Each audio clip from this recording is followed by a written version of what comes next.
네, 예배 자리로 또 수요 예배 함께 하시는 모든 성도님들을 주님의 이름으로 환영하고 축복합니다. 네, 우리의 삶의 모습은 다들 이렇게 다양하시고 또 삶의 문제와 또 은혜들이 다양하시지만요. 하나님께서 날마다 우리의 삶 가운데 또 은혜 주시고 또 필요한 힘을 공급하여 주시기를 간절히 소망합니다. 특별히 오늘 예배를 통하여서도 하나님께서 우리에게 깨달음을 주시고 또 힘 주시는 실제적인 역사가 남김없이 이루어지기를 간절히 소망합니다. 네, 누가복음 15장을 함께 저희가 묵상하고 또 함께 나누고 은혜를 이렇게 누리려고 하는데요. 다들 잘 아시는 것처럼 누가복음 15장은 찾는 장입니다. 네, 무엇을 찾습니까? 잃어버린 존재들을 되찾는 그런 은혜를 예수님께서 비유로 말씀하시는 그러한 본문입니다. 1절부터 7절까지의 말씀은 잃은 양을 찾는 그 목자의 모습을 소개하고요. 8절부터는 잃어버린 드라크마를 찾는 여인의 모습을 예수님께서 비유로 소개하고 계십니다. 네, 11절부터 함께 읽은 오늘 본문 말씀은 잃어버린 아들을 되찾는 비유를 예수님께서 말씀하시는 그러한 장면입니다. 네, 그렇다면 이 세 이야기의 공통점은 무엇입니까? 바로 잃어버린 아픔은 너무나도 크고 찾은 기쁨은 더 크다라는 그러한 공통적인 메시지를 우리에게 던져주고 있습니다. 잃어버린 아픔은 너무나도 크고 찾은 기쁨은 더 크다. 저는 이렇게 평소에 이렇게 정신이 없어서 잃어버리기 전문가입니다. 그래서 교회에서 지나다니시다가 이렇게 좋은 태블릿 PC가 돌아다니냐 하면은 보통 제 거라고 생각하시면 됩니다. 정신이 없어서 그런데요. 몇 년 전에는 하루는 집에 왔는데 지갑이 없어진 것입니다. 저도 평일에도 이제 출근을 하니까 근데 주일부터인지 월요일부터인지 지갑이 없는 것 같아서 이제 집에서도 막 뒤지고 카드 지갑 조그만 건데 교회 와서도 막 사무실을 다 뒤지고 그때 이제 중등부 사역하고 있을 때여서 중등부실도 막 뒤지고 엄청 일주일 동안 찾는 사역만 했던 것 같습니다. 그런데 없는 거예요. 그래서 버티다가 이제 금요일에 이제 막 카드 해지 신청하고 그리고 제가 그 카드 지갑 너무 아껴가지고 이제 최대한 비슷한 이제 그 모양의 그 카드 지갑을 다시 이제 구매를 하였습니다. 그런데 주일에 이제 중등부실에 이렇게 방문을 하고 이제 저희가 PPT 작업을 하니까 이제 PPT를 작업하려고 이제 컴퓨터에 앉았는데 본체 위에 카드 지갑이 딱 있는 거예요. 그래서 제가 이걸 감사해야 되나 이제 화를 내야 되나 예배 전에 딱 이렇게 다양한 마음들이 들었던 것 같은데요. 그래서 똑같은 지갑을 2개 동안 몇 년 동안 오래 썼던 기억이 있습니다. 태블릿 PC도 그렇고 소중한 지갑도 그렇고요. 잃어버린 슬픔과 또 찾은 기쁨이라는 것은 참 말로 표현할 수 없는 것 같습니다. 우리가 잃어버리고 찾는 것을 생각할 때 물건을 뛰어넘어서 좀 다른 측면으로도 생각해 볼 수 있는 것 같습니다. 예를 들어 소중한 건강을 잃었다가 되찾은 기억도 있으실 것 같습니다. 건강 검진을 받는데 작년, 재작년보다 더 건강이 좋아졌다라는 이야기를 들으시면은 참 감사하고 기쁘시죠. 또 무엇입니까? 명예도 마찬가지인 것 같습니다. 명예가 회복되는 것입니다. 그런데 거창하게 명예고요. 여러모로 소위 우리의 삶 가운데 이렇게 평판이 안 좋게 되는 상황을 겪었다가 하나님께서 은혜를 주셔서 다시 평판이 좋아지게 되면 사실 그것도 잃어버렸다가 찾은 어떤 개념이 되지 않을까라는 생각이 듭니다. 이처럼 삶 속에서 무엇을 잃어버렸다가 찾는 것은 굉장히 슬프면서도 또 기쁜 그런 우리의 삶의 모습이 아닌가라는 생각이 듭니다. 네, 그런데 이 모든 것보다 사실 가장 큰 슬픔과 또 가장 큰 기쁨은 잃어버리고 찾는 것에 있어서 우리의 어떤 영혼과 관련이 되어져 있을 때, 또 누군가의 영혼과 관련되어져 있을 때 그런 이 기쁨과 슬픔이 극대화되지 않는가라는 생각이 듭니다. 한 영혼을 잃어버린 슬픔이 가장 크고 한 영혼이 돌아왔을 때의 기쁨이 가장 기쁜 것입니다. 네, 사역을 하다가도 저 이제 한 10년차, 9년차, 10년차 되는데 하도 이제 다음 세대의 청년, 청소년들이 하나님과 공동체를 떠나는 것을 이제 경험하다 보니까 내성이 생겼는지 이제 슬픔이 예전 같지 않은 거예요. 그런데 사실은 이제 한 영혼을 잃어버린 것이 우리의 삶 가운데 가장 슬픈 일인 줄로 믿습니다. 네, 코로나를 통과하면서 더욱 그런데요. 어려운 시기임에도 불구하고 하나님께서 그럼에도 우리 공동체 가운데 은혜를 주셔서 참 이렇게 수많은 이렇게 잃어버린 영혼들과 같은 지체분들이 교회 공동체로 돌아오실 때에 그 기쁨이 정말 말로 닿을 수 없는 것 같습니다. 네, 영원히 돌아올 때 기쁨이 가장 크고 영원히 돌아올 때 하나님께서도 가장 기뻐하신 줄로 믿습니다. 네, 우리가 읽은 오늘 이 누가복음 15장 말씀 이 앞부분에는 돌아온 탕자 이야기가 있습니다. 많이들 아시는 내용이시라 생각이 드는데요. 부유하고 능력 있는 한 아버지에게 두 아들이 있습니다. 둘째 아들이 아버지에게 찾아가서 재산 중에 유산을 미리 달라라고 이렇게 예의 바르지 않은 요청을 합니다. 그런데 어떻습니까? 이 요청 자체가 저희가 이제 문자로 읽어서 그런데 사실은 이 요청 자체가 굉장히 아버지를 모독하고 또 위험한 요청인 것을 우리는 알 수 있는데요. 민수기 말씀을 보면은 유산 분배에 대한 모세의 규정은 그 어떤 사람이 죽은 경우에만 해당이 됩니다. 이것만 생각해 보아도 먼저 둘째 아들은 아버지의 존재를 귀하게 여기지 않았음을 분명히 드러내고 있는 것이고요. 아버지는 어떻습니까? 아버지 또한 심령의 죽음을 경험한 것 같은 어려움을 겪었을 것입니다. 특별히 본문에서는 살림을 주었다라고 기록을 하고 있는데 살림을 주었다라는 것도 사실은 생명을 주었다라는 것으로 해석할 수 있는 것입니다. 네, 그런데 아버지는 허락합니다. 그리고 아들은 먼 나라로 떠납니다. 허랑방탕하게 살던 아들은 재산을 낭비하고 얼마 지나지 않아서 그 재산조차도 다 날려버리는 것입니다. 말씀을 보면은 엎친 데 덮친 격으로 그 땅에 흉년이 들어서 이제 돈도 다 없어지는데 그 땅 자체도 흉년이 들어 궁핍하게 되는 것이죠. 이방인 중 한 사람의 집에 들어가서 유대인들이 부정하게 여기는 돼지를 치며 또 돼지가 먹는 쥐염 열매조차도 허용되지 않는 그것조차도 먹을 수 없는 비참한 삶에 놓이게 되는 것이고요. 그제서야 아버지를 생각하며 아버지께로 돌아갑니다. 그런데 돌아갈 때를 생각해 보면은 사실 이 참 이렇게 버릇없고 패역한 아들이 돌아갈 때 마을 사람들이 돌아오는 아들을 향하여서 돌을 던져도 무방한 상황입니다. 그런데 아버지가 달려갔다라고 기록하고 있는데 아버지가 달려왔다라는 것은 이러한 상황을 방지하기 위한 아버지의 열심을 볼 수 있는 것입니다. 아직도 거리가 멀 때에 아버지께서 친히 달려가서 그 아들을 안으시고 입을 맞추시는 것입니다. 손에 가락지를 끼우고 발에 신을 신기고 살찐 송아지를 잡아서 잔치를 벌입니다. 이러한 것들은 각각 어떠한 이렇게 의미들을 가지고 있지만요. 궁극적으로는 무엇을 의미합니까? 네, 아버지의 그 완전한 용납, 아버지의 완전한 사랑 이런 것들을 의미하고 있는 것입니다.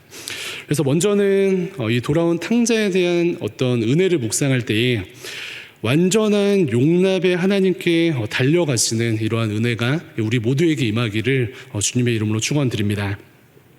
예배는 드리고 계시지만 마음으로는 살아계신 하나님과 완전히 분리되어서 심령이 너무나도 가난하신 성도님들 계십니까? 완전한 용납의 하나님 그분께 달려가시기를 다시 한번 부탁을 드립니다. 그리고 혹여나 온라인 예배를 드리시며 물리적으로도 하나님과 분리되어서 또 공동체와 분리되어서 너무나도 곤고한 삶을 살고 계시는 소위 가난한 성도님들이 계십니까? 완전한 용납의 아버지 되시는 완전하신 하나님께 달려가시는 귀한 예배 시간 되기를 간절히 소망합니다. 완전한 용납의 하나님께 둘째 아들은 스스로 돌이켰다라고 기록을 하고 있는데요.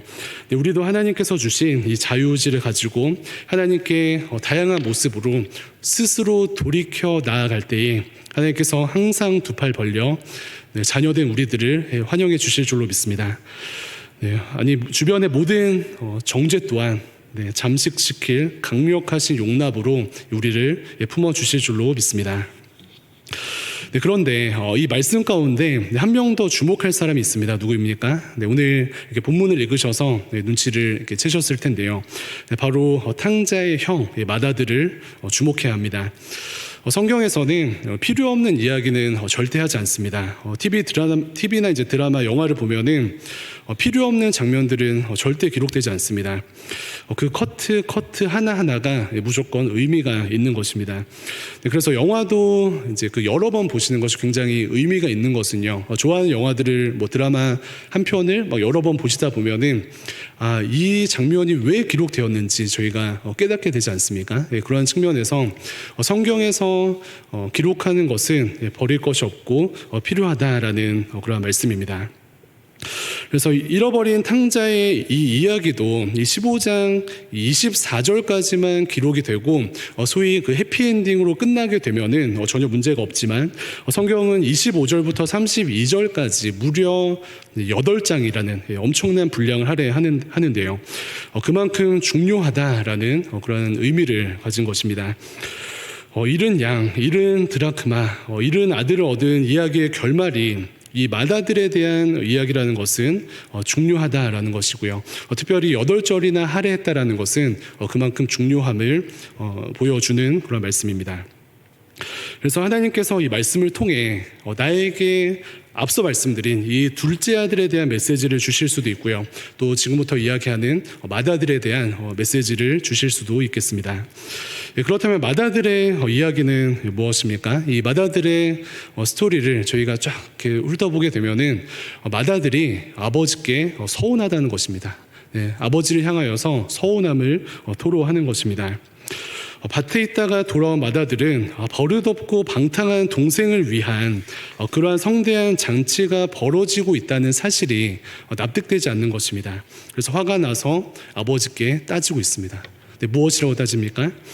아버지, 저는 여러 해 동안 아버지를 섬기고 아버지의 명을 어긴 적이 없습니다.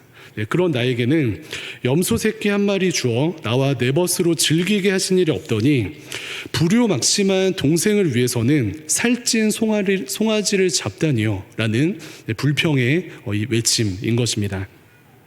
근데 아버지는 마다들을 또 달래시죠. 사랑과 인자의 아버지신데 어떻게 달래십니까?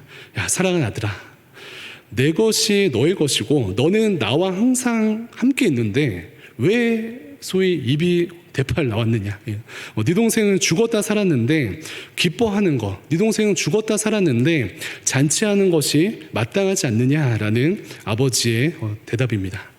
그래서 이 누가복음 15장은 앞서 비유라고 말씀을 드렸는데요. 여기서 마다들은 누구를 비유하는 것일까요?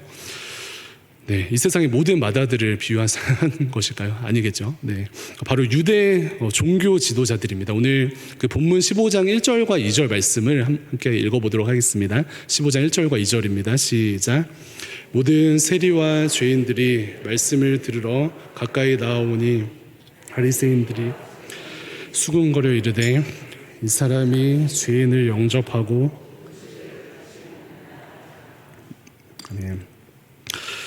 바리새인과 서기관들, 죄인들을 향하여서 손가락질하며 자기 의로 점철된 유대 종교 지도자들을 예수님께서는 오늘 말씀의 마다들로 비유하는 것입니다. 유대 종교 지도자들은 죄인들과 자신들이 다르다는 맥락에서 죄인들과 함께 식사하시는 예수님 뒤에서 수군거렸습니다.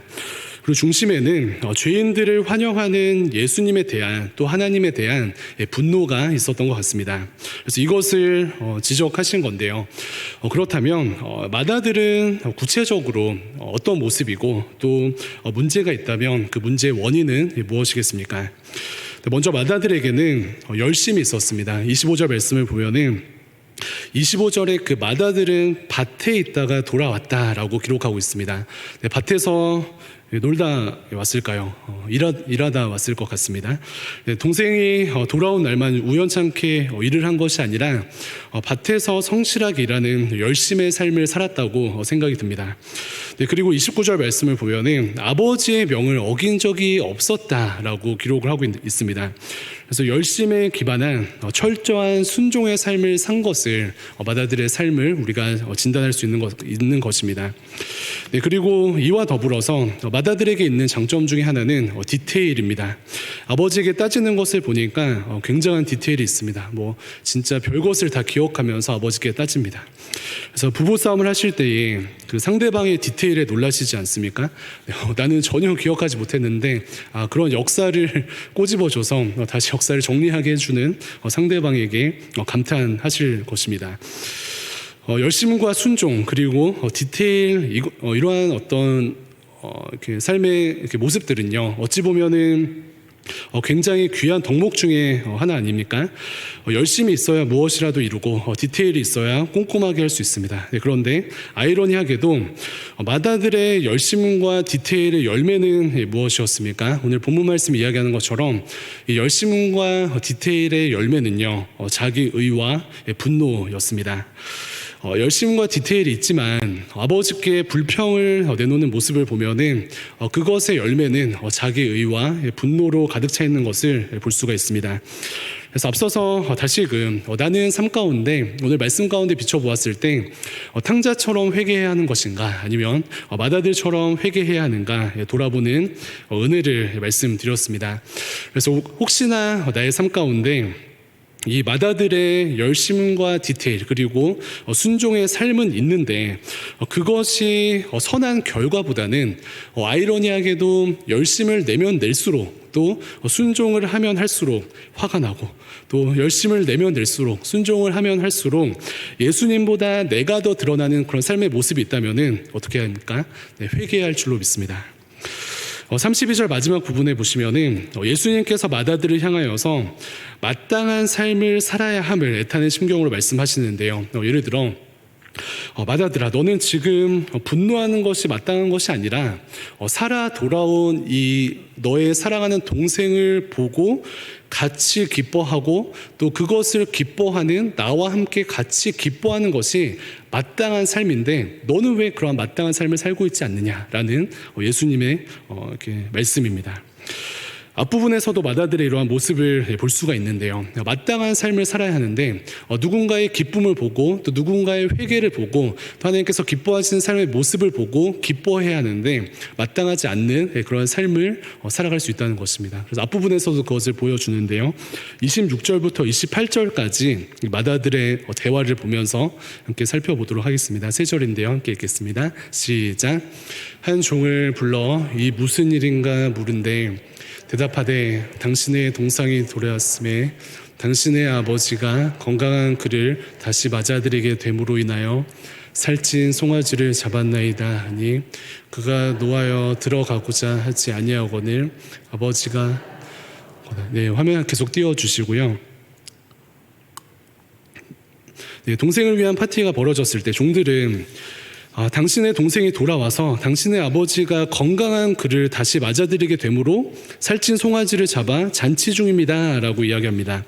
28절에 마땅히 마다들도 기뻐하니라 라고 기록되어야 하는데 그러나 그는 노하였다 라고 기록하고 있습니다. 그래서 28절 앞부분에는 사실 그가 노하여로 되어 있는데 원어적으로는 그러나가 생략되어져 있습니다.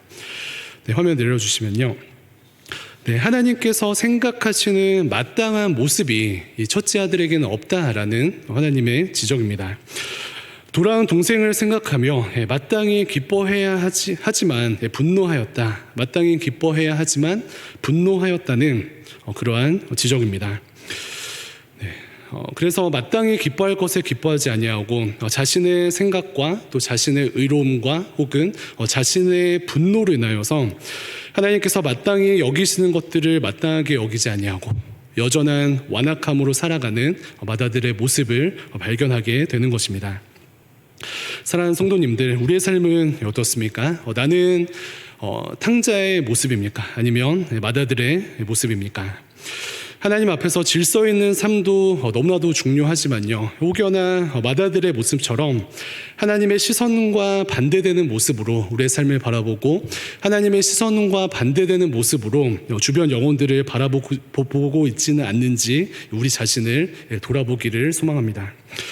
마땅히 기뻐해야 할 것을 기뻐하지 못하고 내 안에 어떤 공로나 내 안에 분노로 인하여서 주변을 바라보는 우리의 삶이 되고 있지는 않는지 우리를 돌아보면 좋겠습니다.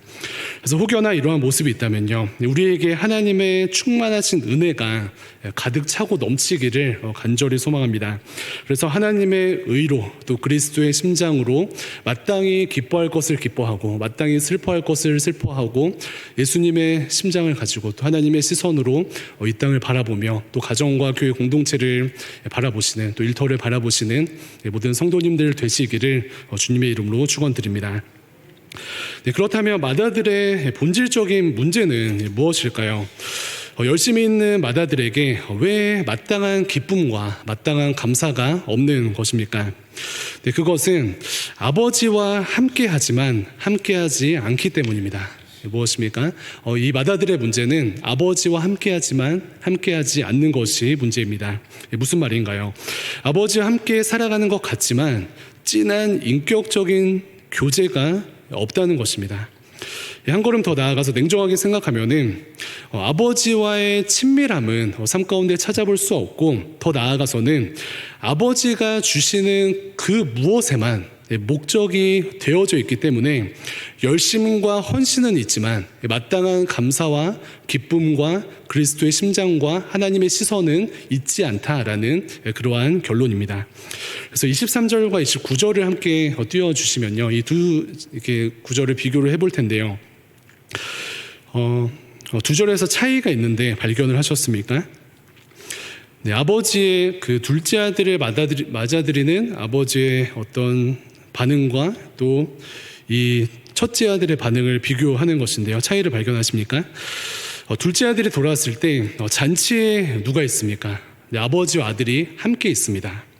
네, 우리가 먹고 마시자, 우리가 먹고 즐기자라고 아버지가 이야기를 하고 그 잔치에는 아버지와 둘째 아들이 함께 있습니다. 네, 그런데 맏아들의 불만은 무엇입니까? 29절 보시면은 염소 새끼라도 주어 나와 내 벗으로 즐기게 하지 않으셨다. 염소 새끼라도 주어 나와 내 벗으로 즐기게 하지 않으셨다 라는 말인데, 이 속에는 누가 빠져 있습니까? 네, 아버지가 빠져 있습니다. 그래서 하나님이 없는 것이죠. 그래서 사실 맏아들의 문제는요, 사실 그의 삶 가운데 아버지는 별로 중요하지 않습니다. 그 삶 가운데 하나님은 별로 중요하지 않습니다. 그래서 사실은 괄호치고 숨기고 있지만 자신의 삶에는 하나님이 없는 것이 더 좋다라는 그러한 고백일 수 있다는 것입니다. 네, 맏아들이 가장 이상적으로 생각하는 세상은 아버지가 제공하는 여러 가지 삶의 풍요와 또 내가 원하는 삶의 모습 가운데 아버지 없이 내가 원하는 삶을 살아가는 것이었습니다. 그래서 사실 둘째 동생을 향한 분노도 궁극적으로는 자신이 그러한 삶을 살지 못하는 것에 대한 아쉬움일 수 있다는 것입니다. 돌아온 죄인 탕자는 아버지의 품이 좋고 아버지 자체가 좋고 아버지와 함께하는 것 자체가 잔치가 되어서 행복하지만, 네, 형은 여전히 마음속 깊은 곳에는 사실은 아버지 없는 삶, 내가 주인이 되어서 내가 원하는 사람들과 내가 원하는 삶의 형태를 가지고 내가 원하는 삶을 영위하는 것이 아버지의 존재보다 또 아버지와 함께하는 것보다 더 중요하였다라는 예수님의 지적인 것입니다. 그래서 요한복음 6장에 예수님께서는 잘못된 동기로 예수님께 나오는 무리들을 향하여 이렇게 말씀하시는데요. 제가 읽어보도록 하겠습니다. 요한복음 6장 26절입니다. 예수께서 대답하여 이르시되 내가 진실로 진실로 너희에게 이르노니 너희가 나를 찾는 것은 표적을 본 까닭이 아니요 떡을 먹고 배부른 까닭이로다. 네, 예수님보다 떡이 좋은 무리들은 섬기러 오셨다는 예수님을 결국 불평과 원망으로 십자가에 못 박습니다. 네, 맏아들의 모습입니다. 그러나 세상의 떡보다 생명의 떡 대신 예수님 자체가 좋은, 예수님 자체를 사랑하는 제자들은 예수님을 위해 목숨을 내놓습니다.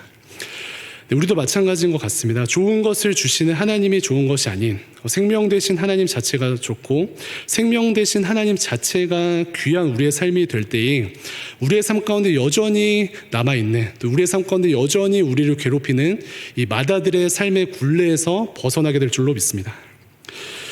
네, 신재용 목사님께서 이러한 글을 쓰셨는데요. 광야에서 하루만큼의 만나만을 우리에게 주시겠다는 것은 매일 조금의 만나를 우리에게 주시겠다는 것이 아닌 매일 우리를 만나 주시겠다라는 것이다 라는 그러한 글을 쓰셨습니다.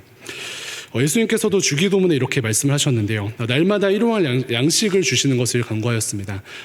주기도문 가운데 저희가 주일마다 대예배 때는 하지 않죠. 그 새벽 기도 때 혹은 이렇게 하실 때에 일용할 양식을 구하는 것이 이러한 원리인 것 같습니다. 그래서 중고등학생들 혹은 청년들이 가끔 질문하는 것이 이것인데요. 목사님 수련회 때 은혜를 굉장히 많이 받는데 소위 이틀이면 다 까먹습니다 라고 이야기를 합니다. 그런데 제가 그 얘기를 들을 때마다 엄청 놀라면서 야 어떻게 그러니 6개월은 가야 되는데라고 하지 않고 당연하다고 이야기하면서 매일 은혜의 자리로, 매일 말씀의 자리로 나오지 않으면, 매일 기도의 자리로 나오지 않으면은 지금 겪는 것은 당연하다라고 이야기를 하는 것입니다.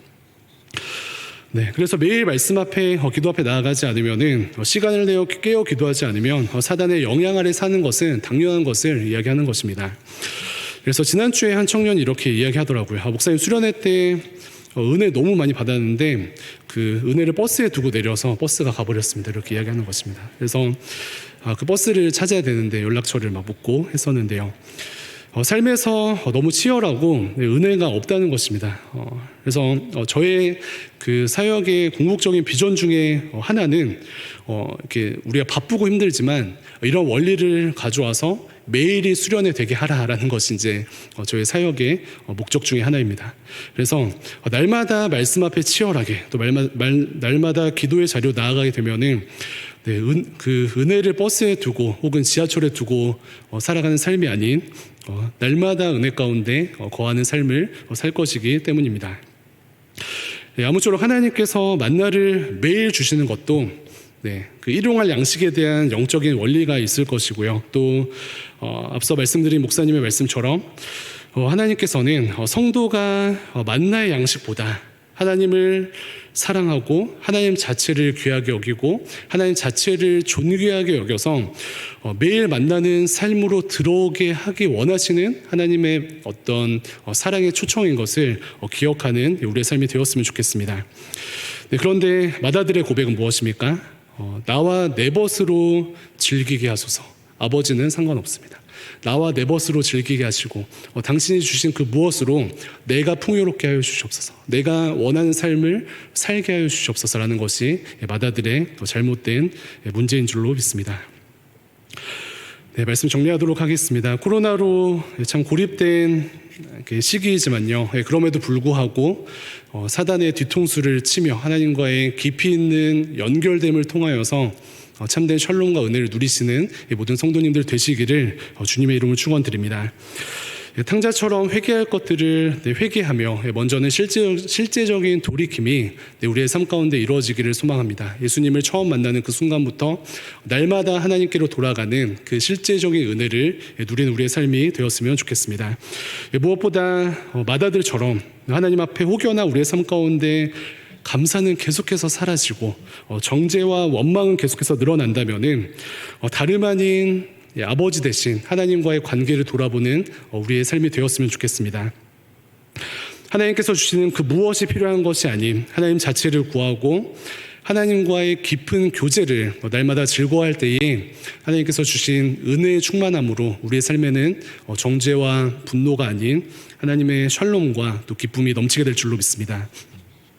네, 그래서 이러한 은혜들을 사모하시며 또 예수님으로 가득 채우시고 또 하나님으로 가득 채우셔서 오늘 본문 말씀의 그 마다들의 어떤 영성이 아닌 그런 삶이 아닌 돌아온 탕자의 그 따뜻함으로 또 주변을 섬기시고 또 은혜 가운데 승리하시는 모든 성도님들 되시기를 주님의 이름으로 축원드립니다. 이렇게 기도하겠습니다.